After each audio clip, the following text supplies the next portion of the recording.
Hello everyone, welcome to MeteoMark's Weather. I hope everybody's having a good day or night, whatever time you're watching this. We're going to be looking at the tropics. Things are going to be getting much more active as we progress into August. We're going to take a look and see what some of these features are. We have something off the U.S. East Coast. Does that even have a chance of developing? And then as we head towards, say, the last part of July into August, we have a tropical wave that looks really interesting as we head into the Bahamas and potentially in the direction of Florida. Does this have any chance of development? We'll go over the models and what the trends are with this. And we'll go over all your weather from the North American continent all the way across the Pacific to Tropical Storm Gaemi, which was a major typhoon a couple days ago. Let's get into it. All right, so we're starting off with our European model here, and then we'll transition over to our other GFS model. So here we go with, as we head into the rest of your week here, you can see where our big Bermuda high is parked, and here is the Intertropical Convergence Zone, pretty active here,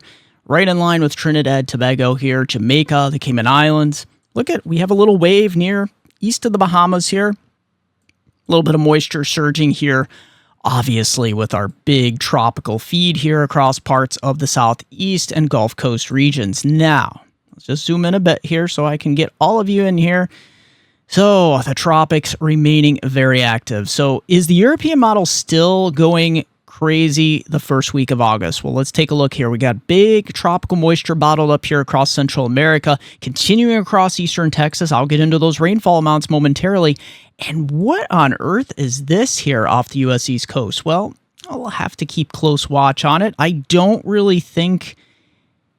I mean, it is interesting, and we do have some warmer sea surface temperatures here. It's more mimicking more like a nor'easter type system, though. So, really, does it have any chance of development? We don't even have the National Hurricane Center outlining anything, so I say no at this point. So, yeah, as we head through July 29th here, things looking pretty quiet until we get to about July 30th here. We have a big wave south of the Cape Verde Islands here, and look at this monster starting to develop here northeast of the Lesser Antilles. Got some tropical moisture bottled up across eastern North America. I'll talk about that synoptically pretty quickly here. So this is what we're going to focus on here. Our high pressure east of Bermuda hanging tough. This system has been stubborn on many European model runs the last couple days, and it has it heading a little bit further to the south here. Now, this is really interesting. We have a stalled out, washed out front here off the U.S. East Coast by this time. This is August 1st. Wow, look at this. This is some intense intertropical convergence zone action out here. So, let's just zoom in a little bit so you can see all of it here. This system really starts to take shape around August 2nd, just north of Dominican Republic and Haiti, and the east tip of Cuba here. We'll have to watch this wave down here as well. There's also another one here east of the Lesser Antilles. So we're just lining them up at this point. August is definitely going to be a much different month than July. Here it is. It's trying to close it off. Nothing too terribly major, but this, at this point, if this persistence remains, we could see something try to develop here, especially with these sea surface temperatures. And if the shear from this front stays further to the north, it would actually have a chance. And look at out here. Things are really going to start to explode here as we get into August. And as we take the last few frames here, this is getting very close to the eastern Florida peninsula here.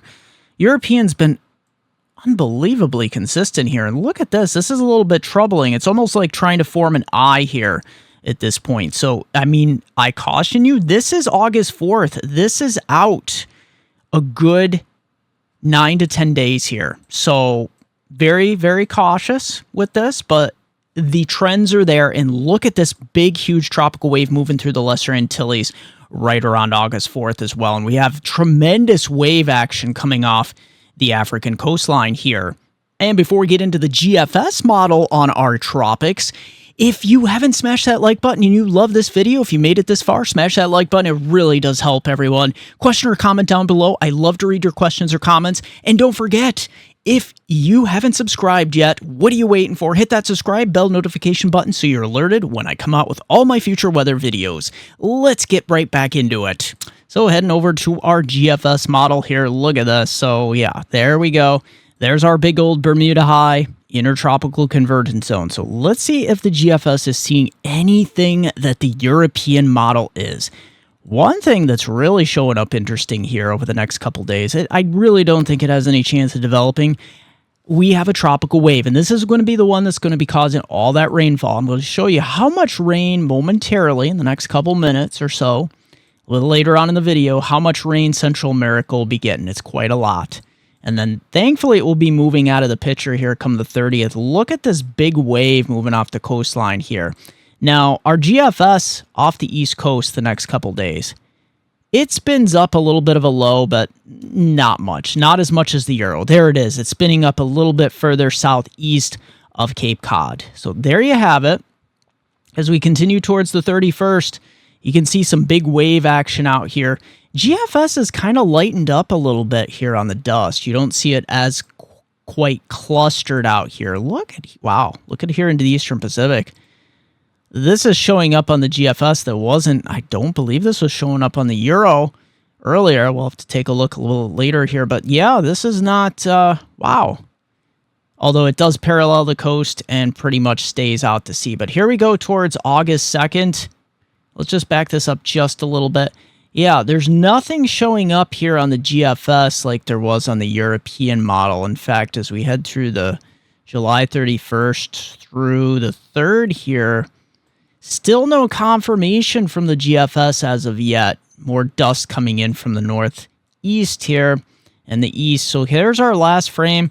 So until I see more confirmation here with the GFS, the European's still consistent with that strong tropical wave moving just northeast to the Lesser Antilles towards the Bahamas as we head into mid to latter part of next week. So we'll have to keep very close watch, and then nearing Florida come August 4th. Thanks to Tropical Tidbits for our mid-layer dry air analysis, and you can see where the mid-layer dry air is associated with that dust. Yeah, it's right across the Eastern Caribbean here. You have, alerts out for dust here in many areas. Stay safe, everyone. Some of that heavy dust can cause major air quality problems. But then as we head through Thursday, August 1st here, look what's going on. Let me just back that up just a bit. You can see the surge of tropical moisture up the East Coast, the middle of next week.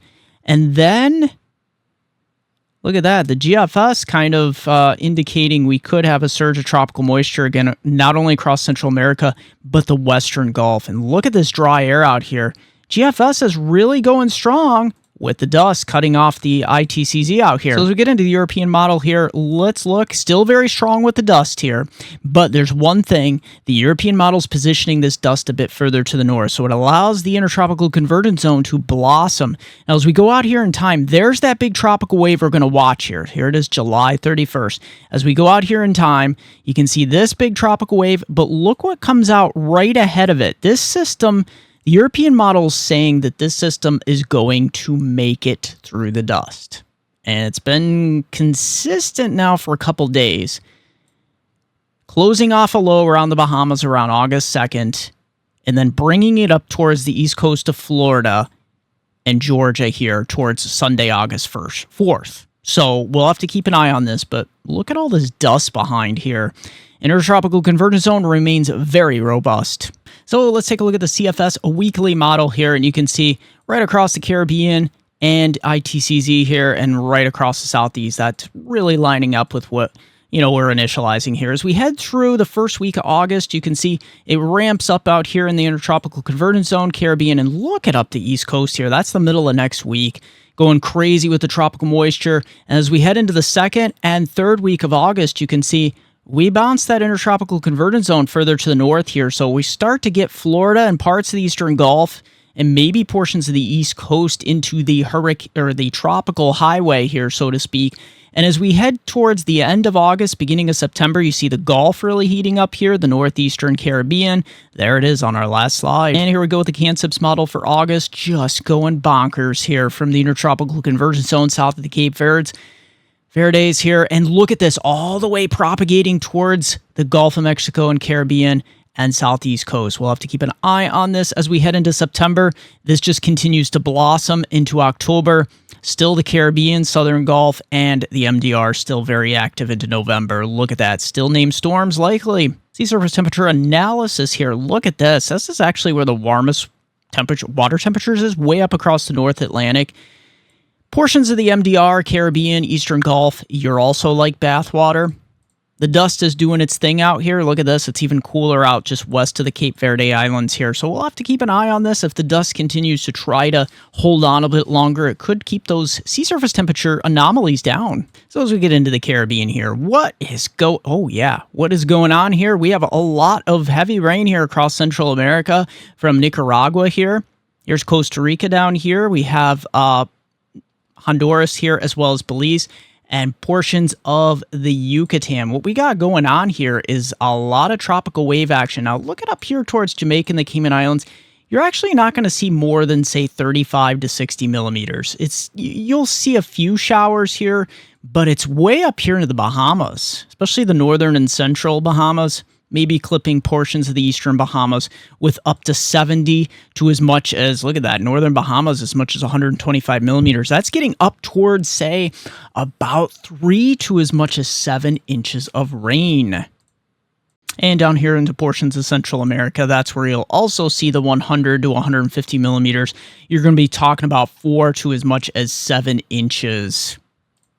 So as we head right into the Eastern Caribbean, it's actually pretty dry, Puerto Rico, Dominican Republic, through early next week. But then we start to get this tropical wave. The European model is still, let's get that out of the way. The European model is still grabbing onto this big tropical wave that, could it become something tropical? We'll have to keep an eye on it here. Trinidad, Tobago, we're up towards, say, 40 to 60 millimeters, close to 70 millimeters in some places. Anywhere from, say, 3/4 to 1 1/4 inches. But here towards Puerto Rico, I think you'll eke out 45 to 70 millimeters, up towards about close to an inch or so, an inch to inch and a half. And thanks to Tropical Tidbits for this infrared satellite photo. You can see typhoon, or what's left of Typhoon Gaemi here, heading inland across China after a crippling hit here to portions of Taiwan. All right, so as we head into the Pacific here, we have Tropical Storm Bud here. 60-mile-an-hour wind. That's going to continue heading westward and potentially, just maybe a little bit more before weakening here. So nothing major.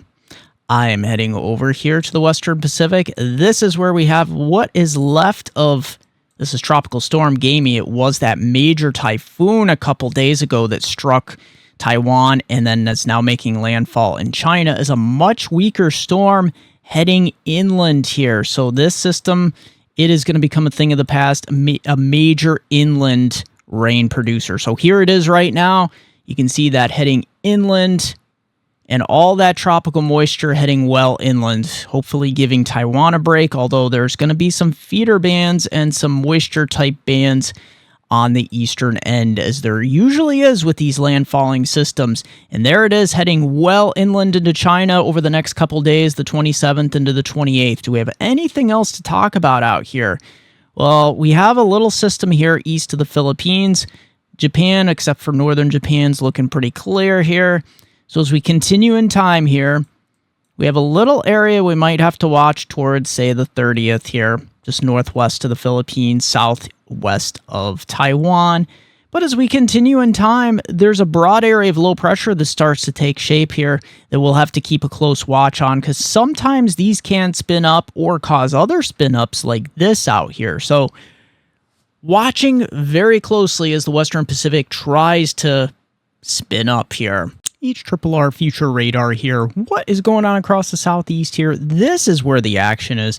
Unfortunately, well, fortunately for some of you who need the rain, unfortunately for those of you that are getting flooding, depending on what side of the fence you're on, you're dealing with a lot here as we head through Friday morning at 8 a.m. here. Like to say here, high pressure dominating the Ohio Valley into the northeast, so giving you one of the most beautiful days you've seen in recent memory. No humidity.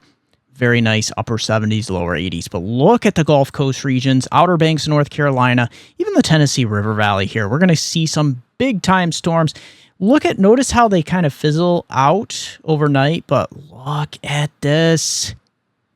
Yeah, this is like a little comma shaped here. There's that low pressure trying to form. We'll keep close watch on this. Thankfully, it is heading out over the Gulf Stream here, away from land. And then we see a resurgence of showers and thunderstorms here across South Texas. As we pick up where our future radar left off here, our HRRR, you can see here as we head throughout the weekend into early next week, the continued stormy areas are going to be across the southeast. We'll be watching our little area of low pressure trying to form along this frontal boundary, stalled out, and high pressure building continuously across the lakes and the northeast. Now watch next week. This is where the Gulf just starts to open back up here, and it's going to head northward here. So watch out. Tropical rains are heading north for the 28th towards the Ohio Valley, towards the 29th. From the Panhandle of Florida, Louisiana, eastern Texas, all the way up to the lower Great Lakes here. We're going to be looking at a lot of rainfall pushing to the north here. And as we head into the 30th, we're engulfing the East Coast as well. Shower and thunderstorm action all the way up to Maine here, from Florida to Maine, Louisiana to Ohio here. So Appalachians, if you have any vacation plans, wow, the 31st, it's just not looking good. Let's see if we can salvage the rest of the week here as we head on into Thursday and Friday. Is this tropical moisture going to try to move out? It is. So, but it's not until the 2nd we start to get some clearing here for Friday, and we have our next system waiting in the wings here. So if you have any plans the 2nd, get out and enjoy. Here in the 3rd as well, looking nice until about evening. Look at this. This is where we start to get our potential tropical system here. Big caution and big frontal boundary with potential severe weather heading east. So we could be looking at maybe these two forces combining. And let's see. We just have a few more frames left here. Yeah, we'll have to keep an eye on this, everyone. Look what precipitation amounts here on our European model. Yeah, look at that. That actually looks really dry here. Ohio Valley, Great Lakes, much of the Northeast except around the edges here through the weekend. But look at this next week. This is right around Tuesday into Wednesday and Thursday. Look what starts to just blast in here. Things are going to get a bit unsettled. 3/4 to 1.5 inches. Look at this. Heavy rain across portions of the Midwest. And look at this. Here across the Southeast, as you saw here, yeah, over the next 3, 4, 5 days, that's just going to be piling up here, unfortunately. Although some of you actually do need the rain, but look at this. Eastern Texas all the way up to western Tennessee, 3 to as much as 6 inches. And here across the Outer Banks of the Carolinas, down towards Florida, we are looking at 2 to as much as 4 plus, even some places here in North Carolina, closer to 5, 6, 7 inches. All right, so Canadian weather here. I have a lot of good news for Canada here. Look at that high pressure system just dominating eastern Canada as we head into the week. Oh, wow. Yeah, if you're vacationing up here in Canada, enjoy it because it's going to be amazingly great. Look at this as we continue to head out in time here. This is through July 30th. I really don't have too many large-scale systems to talk about. There's a few systems around the edges here. Maybe some cloudiness heading into British Columbia, helping to cool down that heat wave out west. But look at this. It's not until about August 1st here we do see a slug of tropical moisture make it into Quebec here. So watch out. But by this point, you'll probably welcome some raindrops here. Nothing too terribly major as we head towards Nova Scotia and Newfoundland here towards August 3rd. So high pressure building back in, but you want to watch towards August 4th here. There's going to be a big area of low pressure. Well, I shouldn't say too big, but coming out of Montana here. And this could actually promote not only some overrunning precipitation with a warm front, but also some potential for some severe weather. So Canada, your precipitation, yeah, you're actually not going to have a whole lot. It's mainly going to be bottled up here into the northern provinces where you'll actually see 60 to as much as 100 millimeters plus here. But right around where most of the population is, right along the U.S.-Canadian border, it's, yeah, nothing more than, say, 25 to 50 millimeters, half to 3/4 of an inch. And before we continue, don't go anywhere. I got plenty more weather for you. Take a look at these awesome maps from my affiliate. I am proud to announce that I am now an affiliate with Trilogy Maps. TrilogyMaps.com, bringing you the most digital, customizable maps found nowhere else on the internet. These maps are simply stunning. It's an advanced layering system that makes these maps great for making forecast maps with ease or any other maps that you would like to display important information on. The resolution on these maps is simply amazing. From the detail of everything here in the States, and you can also create stunning, digital, professional layered maps from also across the entire world. And don't forget, in checkout, the discount code option, use my code, MeteoMark, hit apply, and you will get 20% off your order. So if you want the most professional, customizable, and affordable weather maps found nowhere else on the internet, look no further than TrilogyMaps.com. Link in the description down below along with your discount code. If we take a look at temperatures here, this looks really nice. 70s and lower 80s. This is going to be downright awful. This is actually going to be heading east as we head on Friday into Saturday. Look at this. Here's Saturday. Just scorching over here, and we start to warm things up. Ohio Valley and Northeast, mid to upper 80s into Sunday. Look at this. Yeah, we're bubbling up those hundreds, heading eastward here. Look at that, 90 in portions of Ohio, Pennsylvania, and upper 80s here for the Carolinas into Monday. Look what is going on here. We have a tremendous amount of heat. That's going to be pushing to the east. And look at back east here. We still have lots of 90s to contend with into Tuesday. This is just continuing to boil in the midsection. Thankfully, we're getting cooling down here in the Pacific Northwest. A little bit of a cool shot with rainier times here into the Northeast. And as we get into Wednesday next week, look what's happening. The heat's just building across the center. And around the edges here, it's going to be a little bit cooler, especially up here in the Northeast with some of the clouds and precipitation. Extended outlook from hometown viewers, Binghamton to Scranton, Upper Susquehanna River Valley of New York and Pennsylvania. Look at this. Friday, Saturday, nice day if you got them off. Get out there and enjoy sunny skies. Look at that sleeping weather, 50. But unfortunately, Sunday and Monday, we warm it up to the lower 90s. That is looking really hot. Tuesday and Wednesday, we're going to be looking at more showers and thunderstorms likely. Some of these storms may be strong. As always, thank you for joining me for this edition of MeteoMark's Weather. Also, don't forget to join me on Facebook at MeteoMark, also Weather Northeastern, also Twitter at Weather Eastern. Don't forget, it's MeteoMark.com. And don't forget, if you want to send me a coffee, there is a link, Super Thanks. You can smash that Super Thanks button or my PayPal link in the description down below. You can buy me a cup of coffee. Thanks, everyone. Share that video. Subscribe if you haven't. Smash that like button.